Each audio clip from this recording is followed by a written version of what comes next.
چلے اسی تنخواہ میں سے جب بندہ بڑے بیٹے کی شادی کر کے بہو بیاہ کے لے آئے تو پھر بھی کام چلتا ہے، اور جب اس بیٹے کو اللہ بچے عطا کر دے تو اسی گھر میں، اسی آنگن میں، اسی چھت کے نیچے کام چلتا ہے، تو پھر تو مان جانا کہ چلانے والا تو نہیں، چلانے والا کوئی اور ہے۔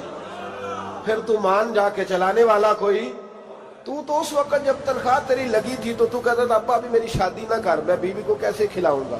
تو وہی شخص ہے جس کی چھت کے نیچے پھر 1.5 درجن پوتے بھی پل رہے اور گزارا ان کا بھی ہو رہا ہے۔ تو رزق کا ذمہ کس کا ہے؟ اللہ کا ذمہ۔ اب ہمیں پتہ ہے پہلی بات تو پریشانی اس لیے اتار دینی چاہیے کہ ذمہ ہمارا ہے ہی نہیں۔ اب دوسری بات یہ کہ ذمہ داری کس کی ہے؟ اللہ حکیم بھی ہے اور علیم بھی ہے، حکیم بھی ہے اور جانتا بھی ہے، اور اسے پتہ بھی ہے کہ دینا کس طرح ہے۔ اب ہم پتہ کیا کہتے ہیں؟ کہتے ہیں وہ جو بندہ پجاروں میں بیٹھا ہے وہاں اسے نہیں بیٹھنا چاہیے تھا، اور میرا حق تھا۔ تجھے زیادہ پتہ ہے کہ اللہ کو؟ بول کے بتا نا، کس کو پتہ زیادہ ہے؟ کیوں جی؟ تو آپ اصل ٹینشن پتہ کب لگتی ہے؟ جب بندے کہتے ہیں نہیں وہ پجاروں میری تھی، میرا حق تھا۔ وہ جب گزرتی ہے نا پاس سے مہران کے تو مہران والا ٹینشن بڑی لیتا ہے، حالانکہ اللہ کو زیادہ پتہ ہے کہ وہ حق۔ ایک بات اپنے ذہن میں یاد رکھ لیں، رٹ لیں کہ جو میرے لیے بہتر تھا میرے رب نے مجھے دے دیا، تو بات ختم ہو گئی۔ بس وصل اچھا ہے نہ فراق اچھا ہے، یار جس حال میں رکھے وہی حال اچھا ہے۔ بس جو میرے حق میں بہتر تھا میرے رب نے مجھے، مسئلہ یہ ہے کہ تو اس پہ راضی ہونے کو تیار نہیں۔ حضرت علی کرم اللہ تعالیٰ وجہ الکریم نے میرے نبی پاک کی ایک حدیث بیان کی ہے، اور جناب علی جب یہ حدیث بیان کیا کرتے تھے تو حضرت مجاہد فرماتے ہیں یوں لگتا تھا کہ جیسے حضرت علی ہمیں ہر پریشانی سے نکال رہے ہیں۔ مولا علی شیر خدا رضی اللہ تعالیٰ عنہ فرماتے ہیں کہ مجھے میرے نبی پاک صلی اللہ علیہ وسلم نے ایک طریقہ دیا تھا ٹینشن فری ہونے کا۔ آپ فرماتے ہیں مجھے تو بڑا راس آیا ہے، تم بھی اگر کر لو گے تو تمہیں بھی فائدہ دے گا۔ کہا وہ کیا؟ حضرت علی کہنے لگے محبوب علیہ السلام نے فرمایا تھا لوگوں تم اللہ کے دیے ہوئے تھوڑے رزق پہ راضی ہو جاؤ، وہ تمہاری تھوڑی عبادت سے تم سے راضی ہو جایا کرو۔ بس تم 2 نفل بھی پڑھو گے تو اللہ راضی ہو جائے گا، تم 1 رکوع بھی سویرے اٹھ کے پڑھو گے تو وہ راضی ہو جائے گا، وہ تمہارے 313 درود شریف سے راضی ہو جائے گا، تم اس کے دیے ہوئے تھوڑے رزق سے راضی ہو جاؤ۔ ٹینشن اس لیے ہوتی ہے کہ ہم راضی نہیں جو اس نے ہمیں دیا ہے۔ وہ حل میں مزید کی جو دوڑ ہے نا، حل میں مزید کی، بے قدرہ کچھ قدر نہ جاتی، کیتی خوب تسلی ہو، دنیا دار پجاری زردے، کتیاں دے گل ٹلی ہو، بک بک روشن اکھیاں تکیو ویک حویلی کلی ہو، تے کوچ نصیر اساں جد کیتی پہ جانی تھر تھلی ہو۔ تو یاد رکھیں یہ جو ہے نا مصیبت کے مال آ کیوں نہیں رہا، وہ سامنے والا پلاٹ میرے گھر کے سامنے ہے گھر کے سامنے، پر رجسٹری میرے نام کیوں نہیں؟ یہ مصیبت سانس نہیں لینے دیتی۔ موٹر سائیکل کھڑی کرتا ہے نا جب آ کے دکان سے روٹی کھانے آتا ہے، دفتر سے گھر آتا ہے، کاروبار سے آتا ہے، تو جہاں موٹر سائیکل کھڑی کرتا ہے وہ ٹینشن بڑی ہے کہ کبھی میری ہو جائے نا یہ والی جگہ تو میں یہاں بھی بورڈ لگاؤں اپنے نام۔ اس نے مالی پریشانی پیدا کی۔ تو جس حال میں ہے، کیونکہ تو نے اپنا یہ حال خود نہیں بنایا، جس نے بنایا ہے وہ بڑا بہتر جانتا تھا کہ تو اسی حال میں اسے اچھا لگتا ہے۔ تو اسے اسی حال میں، ایک بزرگ تھے تو ان کی طبیعت بڑی علیل ہو گئی، بیمار ہو گئے، تو اللہ نے آزمائش دی تو کیڑے پڑ گئے وجود میں۔ ایک کیڑا یہاں سے کھا رہا تھا، اللہ والے بڑے راضی رہتے ہیں اس کی رضا پہ، تو کیڑا یہاں کھا رہا تھا تو نیچے گر گیا، تو بابا جی نے اٹھا کے پھر وہاں رکھ لیا، کہنے لگے جب اس نے تیری ڈیوٹی مجھے کھانے کی لگائی ہے تو میں اس بات پہ راضی ہوں تو نیچے کیوں گرتا ہے؟ بس ٹھیک ہے کھا، جب اس نے تجھے ڈیوٹی جو تیری لگائی۔ سالبہ بن عبد الرحمن ایک صحابی تھے، سالبہ غالباً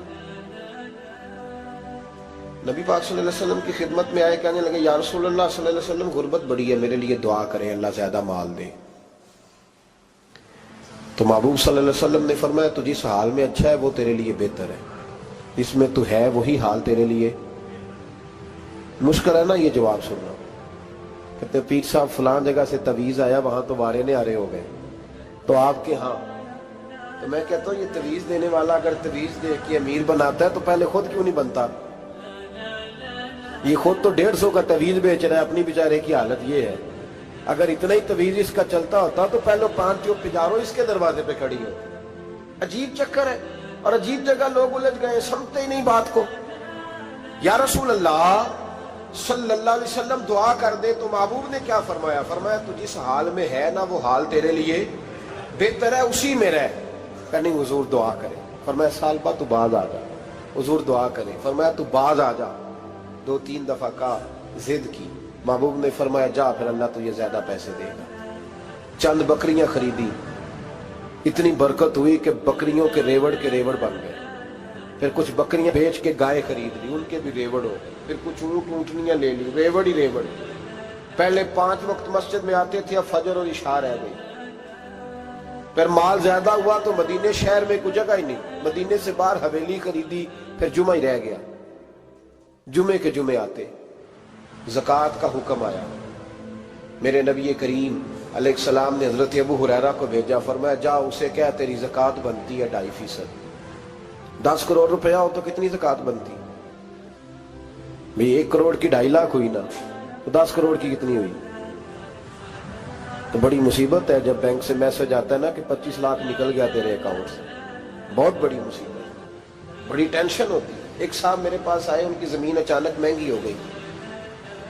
اچانک پہلے کچھ 15-16 لاکھ کی ایکڑ زمین تھی، پھر وہ کروڑ کی ہو گئی۔ تو میرے پاس آئے، کہنے لگے وہ 10 کروڑ روپے بنتے ہیں تو زکوٰۃ، تو میں نے کہا آپ نے کیا کیا؟ زری زمین پہ عشر آتا ہے، اس پہ زکوٰۃ نہیں آتی، تو آپ نے کیا کیا؟ کہنے لگے وہ کچھ سوسائٹی کے رول کے مطابق میں نے فائلیں وغیرہ لے لی ہیں، اب میں نا کبھی موقع آئے گا تو ان کو بیچوں گا۔ تو میں نے کہا اب تو آپ کا یہ مال ہو گیا بزنس کا، تو اب تو اس پہ زکوٰۃ آئے گی۔ 10 کروڑ پہ جب 25 لاکھ سنا تو کہنے لگے فوراً دینی پڑتی ہے کہ تھوڑی تھوڑی سے بھی کام چل جاتا ہے؟ تو میں ان کا چہرہ دیکھنے لگا، میں نے کہا نہیں وہ تو آپ کو پتہ ہے، ویسے حضرت عمر فرمایا کرتے تھے بانٹ کے نہ دو، کوشش کرو کسی ایک کو ہی دو، چلو کسی کا تو کچھ بن جائے، تو ایک کو ہی دینی چاہیے۔ کہنے لگے تو مطلب یہ ایسا ہی حکم ہے؟ میں نے کہا آپ کسی اور سے تحقیق کر لیں۔ اب یہ بھائی لیتے وقت نہیں تجھے ٹینشن ہوئی کہ 15 لاکھ کا کروڑ ہو گیا، تو اس وقت کبھی تو نے کہا کہ یا اللہ، تو یہ کیسی سوچ ہے مسلمان؟ کس طرح کا اس کا؟ ہمارے ہاں جب کسی آدمی پہ حالات خراب ہوتے ہیں نا تو سب سے پہلے وہ اس طرح کرتا ہے کہ جو میں کہیں اللہ کے رستے میں دیتا ہوں پہلے اسے بند کرو۔ جس رستے تجھے آ رہا تھا پہلے تو نے وہ رستہ بلاک کیا۔ حضرت اسماء بنت ابی بکر صدیق کہتی ہیں میں حضور کو مسجد کے لیے، ادارے کے لیے، صحابہ صفا کے لیے کچھ دے رہی تھی، تو میں نے گننا شروع کیا تو حضور مسکرانے لگے۔ حضور مسکراتے کیوں ہیں؟ تو فرمانے لگی، محبوب فرمانے لگے اسماء اللہ کے رستے میں گن گن کے نہ دیا کر، ورنہ وہ بھی تجھے گن گن کے دے گا۔ تو اس کے رستے میں بے حساب دے، وہ بھی تجھے بے حساب ہی عطا فرمائے گا۔ لیکن پہلے یہ والا پہلے دروازہ بند کرو، یہاں سے پیسے ختم ہو رہے ہیں۔ تو اس طرح کرنا بھائی، اس دفعہ سوٹ ذرا گرمیوں والے نہ خرید، لیکن جو تو اللہ کے رستے میں دے رہا ہے اسے دیتا رہے۔ لیکن ہم اپنا نقصان کرتے ہیں، زیادتی کرتے ہیں اپنے ساتھ۔ میں نے آپ کو پہلے بھی بتایا تھا پیار کی بولی ہے، پھر بولتا ہوں۔ ایک بڑے بڑے پیار والے دوست ہیں، ایک دفعہ مجھے کہنے لگے کہ آپ کئی دفعہ اعلان کرتے ہیں تو مجھے اچھا نہیں لگتا، اور آپ ادارہ بھی بہت زیادہ بننے والا ہے، بڑی چیزیں میں دیکھتا ہوں جو ہوں تو بڑا نظام اچھا ہو جائے، آپ دعا کریں اللہ مجھے پیسے دے تو میں بڑے سارے خرچ کروں گا اس کے رستے میں۔ تو میں نے کہا یا اللہ اسے 10 کروڑ دے، یہ 9.5 کروڑ تیرے رستے میں دے دے گا۔ تو چپ کر گیا، جس طرح آپ نہیں کر گئے سارے، چپ کر گیا وہ بھی۔ اس نے کہا جی نہیں جی انشاءاللہ کریں گے۔ تو میں کیا پلیا جی تے دعا پہ ہوں دیا، ابھی تو وہ آئیں گے تو تب دیکھی جائے گی، تو یہیں اڑ گیا ہے۔ یعنی 9.5 کروڑ اللہ کے رستے میں خرچ کرنے کی دعا پہ بھی آمین کوئی نہیں کہتا کہ چلو آمین ہی کہہ دیں۔ تو میں کہا تینوں تے 50 لاکھ بچتا سی پیا، لیکن تو اس سودے پہ تیار ہے۔ جب یہ سوچ ہوتی ہے، یہ غلط سوچ ہے، یہ بات تو اگر تے مسکرانے والی، لیکن یہ سوچ صحیح نہیں۔ حضرت عثمان غنی رضی اللہ تعالیٰ عنہ کہتے ہیں جس وقت نبی پاک صلی اللہ علیہ وسلم نے اعلان کیا نا جنگ کے موقع پر کہ 800 سپاہیوں کا خرچہ چاہیے، کہتے ہیں میرے پاس 600 کا تھا۔ یہاں ایک روایت میں حضور نے 1000 کا اعلان کیا تو میرے پاس 800 کا تھا۔ جب 2-3 دفعہ نبی پاک نے اعلان کیا تو کہتے ہیں میں نے کھڑے ہو کے کہا یا رسول اللہ پورا 800 میری طرف سے۔ کہتے میں نے 200 سپاہی کا خرچہ ادھار اٹھایا لیکن پورے 2 مہینے نہیں گزرے تھے، رب کریم نے مجھے کئی گنا کر کے پیسے واپس عطا فرما دیے۔ پر بات تو یہ ہے کہ تیری وہاں لو لگی ہو، تو تجارت کرتا ہے ان لوگوں کے ساتھ جو کیا دے سکتے۔ تو سالبہ کے پاس حضور نے پیغام بھیجا، پہلے تو کہا تیرے لیے بہتر نہیں مال، جب اصرار کیا تو اب بڑی برکت ہو گئی، بڑا آیا تو فرمایا زکوٰۃ دے، 2.5% زکوٰۃ ہے۔ اب جب سوچا کہ 5 اونٹوں پہ ایک بکری جائے گی اور بڑا سارا مجھے دینا پڑے گا، اب جب غور کیا تو یہ تو نہ کہا کہ میں نہیں دیتا۔ حضرت ابو ہریرہ سے کہنے لگے نبی کریم علیہ السلام کی خدمت میں عرض کرنا کہ میں خود آؤں گا۔ حضرت ابو ہریرہ نے آ کے عرض کی یا رسول اللہ صلی اللہ تعالی علیہ وسلم، حضور وہ کہتے تھے میں خود آؤں گا، تو کہتے ہیں محبوب نے ٹھنڈی سانس لی، فرمایا اسے کہا تھا کہ تیرے لیے مال بہتر نہیں، اب ہلاک ہو گیا، ہائے افسوس ہلاک ہو گیا۔ ان کو بھی تھوڑی دیر کے بعد احساس ہوا کہ یہ میں نے کیا کیا، نبی پاک کو ہی کہہ دیا نہیں ہے، حضور کو کہہ دیا بعد میں آؤں گا۔ اب دوڑے آئے، عرض کی حضور میں سارا کچھ لے کے آیا ہوں، قبول کر لیں۔ محبوب نے فرمایا گویا بلال حبشی کی خشک کھجور بھی قبول ہے، اور صہیب رومی ایک اٹی بان کی لائے تو وہ بھی قبول ہے، اور عمار بن یاسر اور مصعب بن عمیر اگر 2 دینار دے جائیں اور کوئی پرانا جوڑا کسی سپاہی کے لیے چھوڑ جائے تو وہ بھی قبول ہے، لیکن تو اپنا لاکھوں لے کے چلا جا، تیرا کوئی نہیں قبول، معاف کر دیں۔ فرمایا جا معاف کیا پر پیسے لے کے نہ آنا۔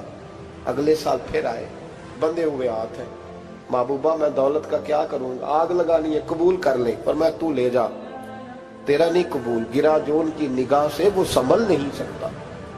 حضور نے وصال ظاہری کیا تو جناب صدیق اکبر کے پاس آئے، لاکھوں کا مال، ابو بکر قبول کر لو، تو جناب صدیق اکبر کہنے لگے اس کا کر لو جس کا نبی نے نہیں کیا، چل جا کوئی نہیں چاہیے۔ حضرت عمر کے زمانے میں قحط پڑ گیا، بارشیں نہیں ہوتی، غلہ نہیں ملتا، حالات خراب ہے، مالی طور پہ بحران آ گیا، غربتیں، مجبوریاں، تکلیفیں، آ کے روئے، عمر میرا قبول کر لو، مجھے معافی تو مل گئی تھی نا۔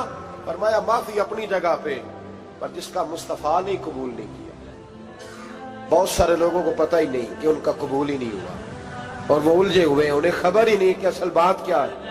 فرمایا جس کا مصطفیٰ کریم نے قبول نہیں کیا، اب ہیرے اور جواہرات بھی لے کے آئے تو بھوکے مریں گے، پر اس کا قبول، اس بات پہ راضی رہو اس حال میں اللہ نے رکھا ہوا، اس حال میں راضی رہو۔ جو مصیبت ہے نا دیکھنی کہ وہ بھی میرے پاس، تمہیں کیا پتا، کبھی پوچھ تو صحیح اس سے وہ کس مصیبت کا شکار ہے، جو مالی طور پہ بڑا امیر ہے، تو اس کی طرف دیکھ کے اپنا دل برا کرتا ہے۔ بس جس حال میں رب نے رکھا ہے اس حال میں رہ۔ حضرت عثمان غنی کے زمانے میں تو وہ وصال کر گئے، لیکن بھائی تو جس حال میں تیرا رب تجھے رکھتا ہے اس حال میں رہ، تیری مالی پریشانیاں ختم ہو جائیں۔ میں نے پہلے بھی شاید آپ کو ایک دفعہ کہا تھا، میں تعلیم سے فارغ ہوا تو میرے ایک استاد اور میرے کچھ دوست کہنے لگے افریقہ آ جائیں آپ، بھائی بہت بڑا ادارہ ہے، اس کو چلائیں، اس کو سنبھالیں۔ میری والدہ سے میں نے کہا، اس طبیعت ہوتی ہے نا انسان کی، میرا بھی دل لگ گیا۔ میری اماں پڑھی نہیں تھی لیکن اللہ نے دانائی بڑی عطا فرمائی تھی، حکمت بڑی تھی، سیانی بڑی تھی۔ تو میں نے کہا اماں جی تو مجھے ساؤتھ افریقہ کی دعوت ہو رہی ہے تو آپ کیا کہتی ہیں؟ تو اٹھ کے میرے پاس آ گئے اور مجھے انہوں نے اپنے بازوؤں میں لے لیا، پھر میرا ماتھا چوما، کہنے لگی پتر میں تے وال بھی نہ پوٹ کے دیوا کسی نے، ہم نے دولت کا کیا کرنا، تو اللہ کا نام لے کے کہیں بیٹھ جا، رب کریم رون کے لگا دے گا، خیر ہو جائے۔ تو میرے بھائی یاد رکھیں ان چیزوں سے تھوڑا سا دیکھیں نا، قناعت کریں، جو اللہ نے دیا اس پہ راضی ہو جائیں، اللہ بڑا مہربان ہے، وہ آسانیاں کر دیا کرتا ہے۔ تو یاد رکھیں میرے رسول کریم علیہ السلام نے ایک تو ہمیں درس یہ دیا ہے کہ تو سمجھ جا، قرآن نے ہمیں بتایا ہے کہ روزی تیری ذمہ داری نہیں، روزی کس کی ذمہ داری ہے؟ اللہ کی۔ اور دوسری بات یہ کہ جو اللہ نے تمہیں دیا ہے اس پہ تو راضی ہو جا، تیری مالی پریشانیاں ختم ہو جائیں۔ اور پھر حضور صلی اللہ علیہ وسلم نے فرمایا مذہبی طور پر جب دیکھو تو آگے دیکھو، اور دنیاوی طور پر جب دیکھو تو پیچھے دیکھو، پریشانی ختم ہوگی۔ مذہبی طور پر جب دیکھو، جو 5 نمازیں پڑھتا ہے وہ تہجد پڑھنے والے کو دیکھے، اور جو تہجد پڑھتا ہے وہ اشراق چاشت پڑھنے والے کو دیکھے۔ اور جو بندہ اشراق اور چاشت پڑھتا ہے پھر اس کو دیکھے جو سارا دن مصطفیٰ پہ درود پڑھتا ہے. اوپر دیکھے کہ میں نے اور نیک ہونا ہے اور نیک. اور جب مالی معاملہ ہے تو پھر نیچے دیکھ. اگر تو بیٹھا نا پجاروں پہ تو پھر ٹوڈی والے پہ نظر کر اس کا کیا حال ہے. اور اگر تو وہاں بیٹھا ہے تو دیکھ مہران والا بھی تو گاڑی چلا ہی رہا ہے نا. اور اگر تو وہاں ہے تو موٹر سائیکل والا دیکھ. اور تو وہاں ہے تو پھر سائیکل والے پہ نظر. اور اگر تو سائیکل والا ہے تو پیدل والے کو دیکھ. اگر تو کرائے کے مکان میں رہتا تو پھر جھونپڑی والے کو دیکھ. اور اگر تو جھونپڑی میں رہتا ہے تو پھر بھی پریشان نہ ہونا. کچھ ایسے بھی ہیں جنہیں جھونپڑی بھی نصیب نہیں, جو سڑک پہ لیٹے ہوئے. اور اگر تو تندرست ہے نا تو کبھی جا کے اسپتال میں دیکھ حال کیا ہے, لوگ کس حال میں. تو ہم شکر نہیں ادا کرتے. اس کا نقصان کیا ہوتا ہے, نعمتیں چلی جاتی ہیں. اللہ فرماتے ہیں لئن شکرتم لازیدنکم, تو شکر ادا کر میں نعمتوں میں اضافہ کر دوں. تو بھائی مالی پریشانی کا تیسرا سبب یہ ہے کہ ہم دیکھتے ہیں مالی طور پر اوپر, تو پھر ہمیں طبیعت بگڑتی ہے. اور پھر مالی پریشانیوں کے کچھ اور اسباب بھی ہیں. امام شافعی فرماتے ہیں جن گھروں میں لوگ فجر کی نماز کے وقت سوئے ہوتے ہیں ان گھروں میں رزق نہیں آتا. آپ فرماتے ہیں فجر کا وقت اللہ کے دینے کا وقت ہے, اس وقت اللہ بانٹتا ہے. حضور صلی اللہ علیہ وسلم کا فرمان ہے نا حدیث میں کہ تہجد کے وقت اللہ پہلے آسمان پہ نزول جلال فرماتا ہے جو اس کی شان کے لائق ہے تہجد کے وقت. اور وہ کہتا ہے مانگو میں تمہیں عطا کروں گا. لینے کی باری آئے تو بندہ سمیٹ سماٹ کے اندر گھس جائے. ہمارے ہاں یہ ہوتا ہے کہ عشاء کے بعد بچے بیٹھتے ہیں موبائل لے کے, تہجد کا وقت آتا ہے تو ان کی آنکھیں بند ہونی شروع ہوتی. تو لینے کے وقت تو سویا تھا, ذرا مسئلہ کیسے حل ہوگا بھائی. جب کوئی آدمی خیرات بانٹ رہا ہو تو جو پیالہ پیچھے کر لے اسے ملے گا. کہتے اس وقت آنا جب میں بانٹ رہا تھا, اب تو کدھر آ گیا ہے. مثال دے رہا ہوں. تو فجر کا وقت مانگنے کا ہے. اور اگر آپ نے ابھی تک ہمارا چینل سبسکرائب نہیں کیا تو فوراً سبسکرائب کیجئے, ساتھ ہی بیل آئیکن پر کلک کریں تاکہ مزید آنے والی ویڈیو ہیں وہ آپ کو وقت پر ملتی رہیں. اللہ حافظ.